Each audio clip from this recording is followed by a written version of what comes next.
ఎందుకంటున్నామంటే ఒకవేళ మహిళలకు నిజంగా ఉచిత బస్సు ఎలా ఉపయోగపడుతుంది? అది వేస్ట్ అండి నాకు తెలిసి. ఉచిత బస్సు అనేది వేస్ట్. హైదరాబాద్లో కూడా చూస్తున్నారు కదా చేయడం తప్ప వేస్ట్. గతంలో ఏంటంటే హైదరాబాద్ కర్ణాటకలో అమలు చేశారు. ఊరికనే తిరిగే వాళ్ళు ఎక్కువ నిజంగా పనుల మీదే వెళ్ళేవాళ్ళు. అది వేస్ట్ అంటున్నానుగా అసలు.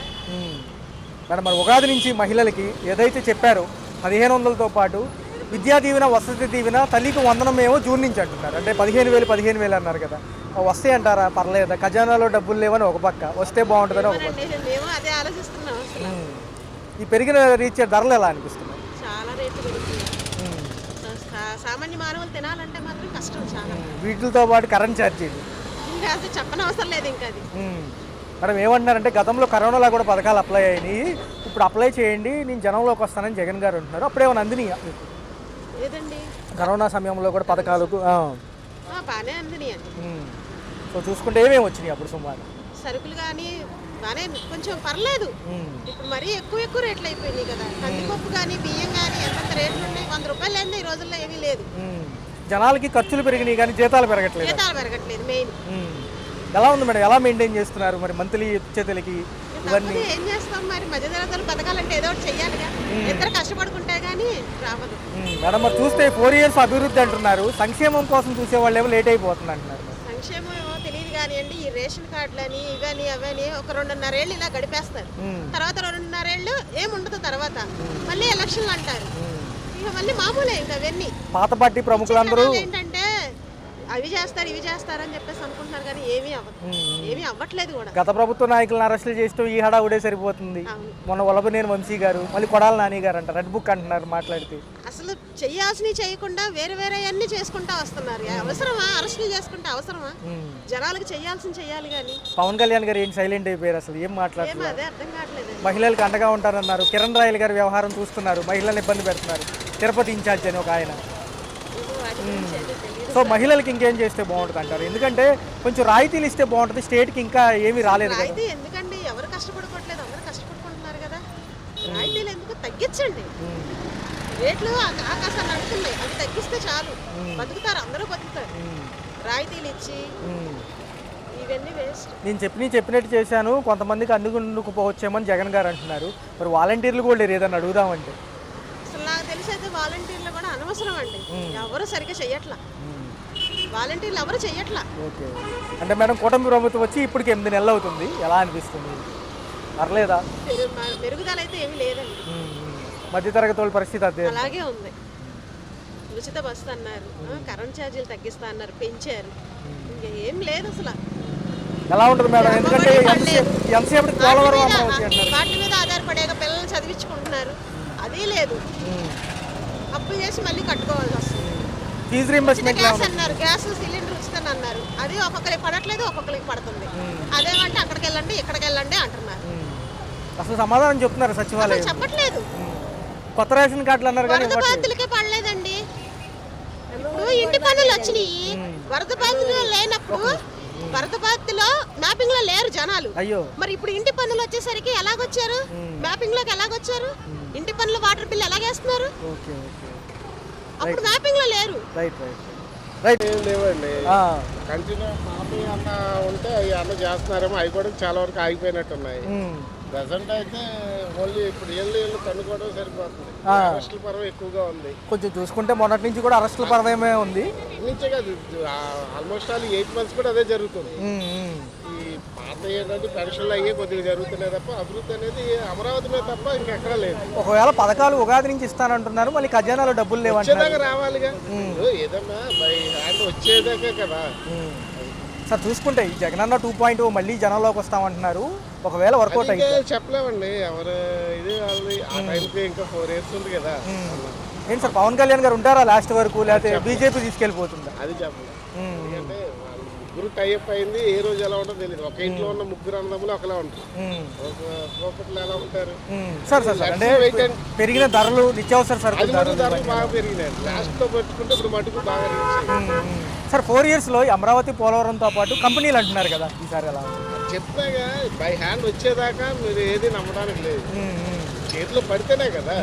అమరావతి అయితే నాకు తెలిసి చంద్రబాబు నాయుడు డ్రీమ్ కాబట్టి అది ఆయన కంప్లీట్ చేసుకోగలుగుతాడు. పోలవరం అనేది మరి పథకాల కోసం ఏది ఎదురు చూసే వాళ్ళ పరిస్థితి ఏంటి సార్? అంతే బాగుంటుంది. ఎలా అనిపించింది? గతం కంటే ఇప్పుడు బాగుందా, గతమే బాగుందా? ఆశాజనకంగా ఉంది అంతే. ఓ పక్క అభివృద్ధి సంక్షేమం అంటున్నారు, కానీ సంక్షేమం లేట్ అవుతుందని జగన్ గారు 2.0 అంటున్నారు. అంటే విత్తనం నాటకైన మొక్కలు రావాలి, పళ్ళు ఆశించకూడదు కదా. అన్న ఏంటి అరెస్టుల పర్వం ఎలా చూడాలి? రెడ్ బుక్ అంటారు. అంటే ప్రభుత్వం అనుకూలంగా జరిగే కొన్ని ఉంటే ఇబ్బందికర సంఘటనలు ప్రతీకారం తీర్చుకోవాలి ఖచ్చితంగా. ప్రతీకారాన్ని కాదు, దానికి తప్పు చేసి శిక్ష పడాలి కదా ఎవరికన్నా. ఆ క్రమం కూడా అనుకోవచ్చు. పృథ్వీ గారు అని 30 years ఇండస్ట్రీ, ఆయన కూడా మాట్లాడుతున్నారు 150 గొర్రెలు 11 గొర్రెలు అంటున్నారు. ఏంటి 150 కోట్ల మంది జనాభా అండి, రకరకాల మాట్లాడతారు. మీరు ఒకలా మాట్లాడి నేను మాట్లాడతాను. సార్ కిరణ్ రాయల్ గారి అంశం ఎలా చూడాలంటారు? అది కూడా ఒక కొద్దిగా హడావుడి అయింది. పవన్ కళ్యాణ్ గారు చర్యలు తీసుకుంటారా? అంటే ఆ వ్యక్తిగత నాకు తెలియదు. అవి 4 ఏళ్ళు మాట్లాడకూడదు కదా.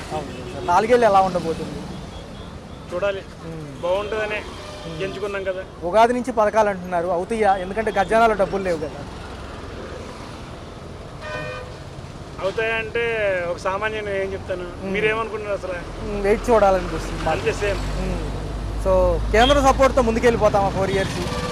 కొద్దిగా లిఫ్ట్ ఉంటే బాగుంటుంది కదా. అదే ఎందుకంటే దావోస్ వీళ్ళు వచ్చారు, కంపెనీలు అయితే కర్ణాటక తెలంగాణ తీసుకెళ్ళింది ఈసారి. సో మనకేంటంటే ప్లేస్ చూపించి ఇదే గవర్నమెంట్ పర్మనెంట్ అయితే వస్తామంటున్నారంట. హామీ నమ్మకం అయితే కుదరాలి. ఆ నమ్మకం కుదిరేదాకా పరిపాలన సాగించాలి కదా. ఈ లోపు మళ్ళీ అడ్డుకట్లు ఏమైనా పెడితే ఇబ్బంది అవ్వచ్చు. ఏంటి సార్ చిరంజీవి గారు ఏంటి రాజకీయాలని నేను దూరంగా ఉంటున్నాను, నేను రానంటున్నారు కదా అసలు లోపలికి? ఎవరు అవసరాలు అలావండి. ఢిల్లీ ఎన్నికలు ఎలా అనిపించింది? వాళ్ళు కూడా మార్పు కోరుకున్నారు, మారింది. చూస్తారు, ప్రతి ఒక్కరికి అవకాశం ఉంది కదా. రెడ్ బుక్లో నెక్స్ట్ కొడాలి నాని గారు అంటున్నారు, వల్లభనేని వంశీ గారు అయిపోయారుగా. చూద్దాం, చాప్టర్లు మారిపోతాయి కదా. ఓకే. సంక్షేమంతో పాటు అభివృద్ధి వెళ్తుందా, లేకపోతే అభివృద్ధి ఒకటే పెద్దపేట అంటారా? బ్రదర్, నాతో పాటు నువ్వు విజయవాడ ఉన్నావు కదా, నాకన్నా మీకు చాలా బాగా తెలుసు. ఇంకా నేనేం చెప్తాను మీకు. ఎలా ఉంది సార్ కరెంట్ ఛార్జీలు, రోడ్లు వ్యవస్థలు, స్మార్ట్ మీటర్లు కూడా అంటున్నారు? సోలార్ సిస్టమ్ వినియోగించుకుంటే బాగుంటుంది. అది నా సైన్స్. ప్రభుత్వం వచ్చి 8 నెలలు అవుతుంది, 6 పథకాలు ఇస్తామన్నారు. గ్యాస్ బండ్లు డబ్బులు ఏమైనా వచ్చినాయా? రూపాయి కూడా పడలా, తిరగడమే పని అయిపోయింది. గ్యాస్ కంపెనీకి, ఆంధ్ర బ్యాంక్కి ఏం రూపాయి పడలా. గతంలో జగన్మోహన్ రెడ్డి ఉన్నప్పుడు కరోనాలో కూడా వచ్చినాయి కదా, ఇప్పుడు ఎందుకు లేట్ అవుతుందంటారు? తెలీదు, అదే అర్థం కావట్లేదు. ఇస్తానన్నాడు, ఇవ్వట్లేదు. మళ్ళీ పిల్లలకి నెలకు 1500 ఇస్తానన్నారు, అవి లేవు. వచ్చాడు, ఏం సుఖము అన్ని కొద్ది కంట్రోల్లో ఉన్నది ప్రభుత్వం. ఈ అయితే ఇస్తానన్న పథకాలు ఏమి. మరొకటి ఏంటంటే మహిళలకి ఏమో 1500 ఇవ్వాలి మంత్లీ. అదే మరి ఆ 1500 లేవు. మళ్ళీ ఏమో గ్యాస్ బండ డబ్బులు అన్నారు, అవి పళ్ళ. ఎప్పుడు దీపావళికి తీసుకున్నాం, 3 బండ్లు కూడా తీసుకున్నాం. పవన్ కళ్యాణ్ ఫస్ట్ లో హడావుడి చేశారు, కనపట్టలేదు, ఆయన సైలెంట్ అయిపోయారు. అంటే పథకాలకి డబ్బులు లేవు అంటున్నారు. పాపం జగన్మోహన్ రెడ్డి అప్పుడు కరోనాలో కూడా ఇచ్చాడు కదా, వీళ్ళు ఎందుకు ఇవ్వలేకపోతున్నారు అంటున్నారు. అదే ఆయన 1000 రూపాయలు కూడా ఇచ్చాడు మంచి కరోనాలో. మళ్ళీ జనంలోకి వస్తానంటాడు ఆయన ఈ నెలాఖరికి. ఎలా ఉంటుంది అడుగుతాడంట, ఎందుకు ఇవ్వట్లేదు మీరు, నేను అప్పులు పాలు చేశాను అన్నారు కదా, మరి మీరు పథకాలు చెప్పారు కదా, అన్ని డబుల్ చెప్పారు కదా, ఎందుకు ఇవ్వట్లేదు అంటున్నారు. బస్సు ఫ్రీ అన్నారు, బస్సు లేదు. అడిగితే వచ్చే నెలలో అంటున్నారు. మళ్ళీ అడిగితేనే కేంద్రం అప్పుల్లో ఉంది. ఈ తల్లికి వందనం ఉంది, ఇంకా అది లేదు. తల్లికి వందనం పిల్లలకి ఇస్తానన్నారు, అవి లేవు. గతంలో వ్యాపారస్తులకి చేతి పనులు చేసుకునే వాళ్ళు డబ్బులు ఇచ్చేవాడు జగన్, ఇప్పుడు అవి కూడా లేవంట. మరి ఏంటి కరెంట్ బిల్లులు పెంచేశారు, ధరలు ఎలా ఉన్నాయి, సరుకులు ఏం తెలియదండి, మరి అదే అర్థం కావట్లేదు. మరేంటి మరి ఆయన వస్తే ఒప్పుకుంటారా మళ్ళీ ఈసారి? రావాలిగా, వస్తే ఎందుకు ఒప్పుకో. ఈయన వచ్చి వస్తాడు అనుకోలేదు, వచ్చాడు, ఒప్పుకోవాలా? మన చేతుల్లో ఏముంది అంటే చెప్పి అని చేయగలుగుతారా? 4 ఏళ్ళు ఉంది, మరి 8 నెలలు అయిపోతుంది, చేయగలుగుతారా వీళ్ళు? తెలీదండి, అదే అర్థం కావట్లేదు. మరి డబ్బులు లేకుండా హామీలు అట్ట ఇచ్చారు వీళ్ళు. అదేగా మరి ఇప్పుడు అవే అంటున్నారు, డబ్బులు లేకుండా హామీలు ముందు ఇచ్చారు, ఇప్పుడు రూపాయి వేయట్లేదు అని అంటున్నారు. మగవాళ్ళకేమో మందు రేట్లు పెంచారు మొన్న సాయంత్రం నుంచి, ఓ పక్కేమో కరెంటు బిల్లులు, ధరలు, నూనె ప్యాకెట్లు. ఎలా అనిపిస్తున్నాయి ఇవన్నీ? బాధగానే ఉంది, బాధాకరమైంది. మరి ఉగాది నుంచి ఆయన చెప్పినట్టుగా మహిళలకు ఉచిత బస్సు వచ్చిద్దా? అదే మా పాపకైతే జాబ్ లేదు, ఏం లేదు, భర్త కూడా లేడు, అమ్మాయికి ఓ బాబు. అంతకుముందు డ్వాక్రా రుణాలు కూడా ఏవో చెప్పారు, అవి కూడా ఏం రాలేదు. ఇస్తానన్నా ఇవ్వలేదు, రుణమాఫీలు అన్నారు, రుణమాఫీలు మేము ఇస్తామని చెప్పలేదు అని అంటున్నారు. పిల్లలకి మనోళ్ళకి స్కూల్ ఫీజులు రీఎంబర్స్మెంట్ అన్నారు, అవి లేవంట. ఏమీ లేవు అసలు. ఇప్పుడు ఆయన వచ్చాడే కానీ ఏమీ చేయలే. మొన్నటిదాకా వరదలు సరిపోయినాయి, 8 నెలలు అవుతుంది, రేపు ఎల్లుండి అంటున్నారు, ఏం చేయట్లేదు. రేషన్ కార్డులు అన్నారా, అవి లేవంట. ఏమీ లేవు. నమ్మొచ్చా? ఏం నమ్ముతామండి? ఈ వల్లభనేని వంశీ గారి అరెస్ట్ ఎలా ఉంది, నెక్స్ట్ కొడాలి నాని గతంలో చేసిన తప్పులకి ఇప్పుడు ఏదైతే ఉందో చెల్లించుకోవాల్సి తప్పదంటారా? సార్ గత కాలంలో బావి తవ్వారు, నీళ్లు పడక తప్పదు కదా. నీళ్ళు అంటే చట్టరీత్యా తీసుకోవాల్సిన చర్యలు. బావి తవ్వారు, ఇప్పుడు నీళ్లు పడుతున్నాయి. ఎంత తవ్వినా నీళ్లు పడకపోతే తవ్వటం వేస్ట్ కదా. వాళ్ళు ప్రవర్తన తీరుని బట్టి, వాళ్ళు మాట్లాడిన వాయిస్ని బట్టి దానికి సమాధానం గ్యారెంటీ ఉంటుంది. జగనన్న 2.0 అంటున్నారు, ప్రజల్లోకి మరొకసారి అన్నారు. ఈ పార్టీకి రావాల్సింది ఎందుకు రాలేదంటారు? మళ్ళీ వెనక తగ్గారు. దానికి కేవలం మీకు చెప్పకూడదు, ఒక ప్రత్యేక వర్గమే దాన్ని సపోర్ట్ చేస్తున్నారు జగన్మోహన్ రెడ్డి గారు. ఈ ఎడ్యుకేటెడ్ పర్సన్స్ వీళ్ళు ఎడ్యుకేటెడ్ వాళ్ళంతా ఎవరు ఏకీపించరు. లేని వాళ్ళు ఆ సైడ్ లాంగ్వేజ్ చూడండి, ఇప్పుడు సపోర్ట్ చేసేవాళ్ళు సపోర్టర్స్ వీళ్ళ లాంగ్వేజ్ సపరేట్, వాళ్ళ లాంగ్వేజ్ సపరేట్గా ఉంది. మొన్న ఒక పాప 10th క్లాస్ ఉంటుందా, ఏం పరిపాలన ఇదేనా అన్నట్టుగా అనుకోవద్దు. మా పాప అనొచ్చు అన్నమాట. ఆ పార్టీ వాళ్ళు చెప్పొచ్చు కదా, మా ఎవరైనా పార్టీ ఏ పార్టీ వెళ్తారో ఆ విధంగా మాట్లాడకూడదు చెప్పొచ్చు కదా. ఆయన ఎలా చెప్పబాయ్, వీళ్ళు ఆయన మాట వినకపోయి గందరగోళం చేసి అవన్నీ చర్చ చేసుకుంటూ వస్తున్నారు. ఢిల్లీ ఎన్నికలు కూడా బీజేపీ కైవసం చేసుకుంది. అక్కడ స్థానాలు ఏదైతే ఉందో కేజ్రీవాల్ పక్కకి వెళ్ళడం జరిగింది. మార్పులు చేర్పులతో పాటు ఇక్కడ వాళ్ళు కూడా వెళ్ళి ప్రచారం చేసి వచ్చారు. ఎలా అనిపిస్తుంది? అది ఎప్పుడు ఆలోచించాల్సింది. మోడీ గారు ఇంతకుముందంతా చంద్రబాబు గారిని ఏదో ఒక విధంగా ఇబ్బంది పెడుతొచ్చారు. ఇప్పుడు ఆయన మునిగిపోయే టైంలో ఆయన రక్షించాడు. కొంతమందికి అది మింగుడు పట్టదు. మంచిదే, మంచి పని చేశాడు, కానీ కొంతమందికి అది మింగుడు పట్టదు. సో ఫైనల్గా చూసుకుంటే 4 ఏళ్ల పరిపాలనలో పవన్ కళ్యాణ్ గారు ఉంటారా? మొన్న తీర్థయాత్రల అనంతరం కూడా ఆయన సైలెంట్ అయిన విషయం కనిపిస్తుంది. ఎందుకంటారు? ఏదైతే కొంచెం ఒంట్లో బాగాలేదంటున్నారు, చూడడానికి ఇంట్లో బాగలేదంటే కాబట్టి పోయారు కాబట్టి అది అనుకోవచ్చు, ఇట్లా అనుకోవచ్చు. దాన్ని ఇంకా చెప్తూ మనం ఆలోచించడం. మనకి అతను డిసైడ్ చేసుకుని పక్క పోరు ఉంటారు. ఏంటి సార్, సిట్టు అధికారులు మళ్ళీ ఇటువైపు తిరిగారు. అక్రమ మద్యానికి సంబంధించి సిట్టు విచారణలోకి వెళ్ళింది. జగన్మోహన్ రెడ్డి ఇంటి కాడ ఫైర్ యాక్సిడెంట్ కూడా అయింది మొన్న మధ్య. ఎందుకంటారు? ఫైర్ యాక్సిడెంట్ అంటే సార్ అది ఎవరనేది ఇప్పుడు ఉండే టెక్నాలజీ బాసు పలానా అంటే పట్టుకోవచ్చు ఈజీగా. ఇంత టెక్నాలజీ ఎందుకు పట్టుకోవచ్చు కదా వాళ్ళు ఎవరు. వాళ్ళు ఎవరైనా సరే తెలుసు శిక్షించాలి కదా, నిప్పు పెట్టకూడదు కదా, తప్పు కదా. ఏంటి సార్ మరి ఏంటి ఈయన పృథ్వీరాజ్ గారు 30 years ఇండస్ట్రీ అంటారు, కమిడియన్. ఆయన కూడా 150 గొర్రెలు 11 గొర్రెలు అంటున్నారు. ఎంతవరకు చూడొచ్చు? కొంచెం మార్పులు వచ్చినట్టు అనిపిస్తుంది సార్. ఏమైనా కూడా ఈ ప్రభుత్వం అంటే సినిమాకి సంబంధించిన యొక్క ప్రెస్ మీట్లో రాజకీయాలు తీసుకొస్తున్నాడు ఆయన అంటున్నారు. ఆ సినిమా వాళ్ళు కూడా క్షమాపణ చెప్పారు. ఎలా ఉంది? అవగాహన లేదు సార్ దాని గురించి. చూస్తే ఎలా అనిపిస్తుంది? ఒక పక్క ఏదైతే క్రమశిక్షణ చర్యలు ఉంటాయి అంటున్నారు, జనసేనలో ఆ మహిళని ఇబ్బంది పెట్టడం కానివ్వండి, కిరణ్ రాయల్ని తిరుపతి ఇన్ఛార్జ్. దాంతోపాటు ఏంటి మరి రెడ్ బుక్ ప్రకారంగా నెక్స్ట్ ఎవరు, కొడాలి నాని గారేనా? కొడాలని ఫస్ట్ రోజా గారిని తీసుకోవాలి. ఆమె కూడా వాళ్ళిద్దరు ఉంటారు. 14 రోజులు రిమాండ్ విధించారు వల్లభనేని వంశీ గారికి, గన్నవరం నియోజకవర్గం మాజీ ఎమ్మెల్యే ఆయన. సార్ ఆయన వ్యక్తిగా మంచిగా చెప్పింది కూడా ఆయన వాయిస్ అందరూ విన్నాం. ఆ విధంగా మాట్లాడకూడదు. ఆయన ఎవరైనా మనుషులే, ఎవరికైనా మానవత్వం ఉంటుంది. అలాంటి మాటలు క్షమిస్తే ఇలాంటి వాళ్ళు ఇంకెక్కువైపోతారు. ఏంటి సార్, మన జగన్మోహన్ రెడ్డి మరొక వ్యాఖ్య మొదలుపెట్టారు. చంద్రబాబు భవిష్యత్తు గ్యారంటీ, మోసం గ్యారంటీ అనేదో అంటున్నారు. భవిష్యత్తు షూరిటీ, మోసం గ్యారంటీ అని ఆయన మాటలు పట్టుకోవాల్సిన అవసరం లేదు సార్. పెట్టాడు, పేదవాడికి భోజనం పెట్టాడు. పేదవాడి పేద అందరికీ అనుకూలంగా అందరికి ఇచ్చాడు. కానీ అభివృద్ధి ఇప్పుడు నేను ట్రాఫిక్ వచ్చాను, రోడ్డు బాగుంటేనే కదా అన్ని బాగుంటే మార్కెట్ కూరగాయలు వస్తాయి. కొనుక్కోబోతాడు. ఇంటికి పోయి అన్నీ ఉండాలంటే పిల్లకాయలకి అన్ని పనులు అందుకు సంపాదించుకొని తీసుకురావాలి. ఎంతగా సంవత్సరాల 10,000 జరిగిపోతా అవుతా.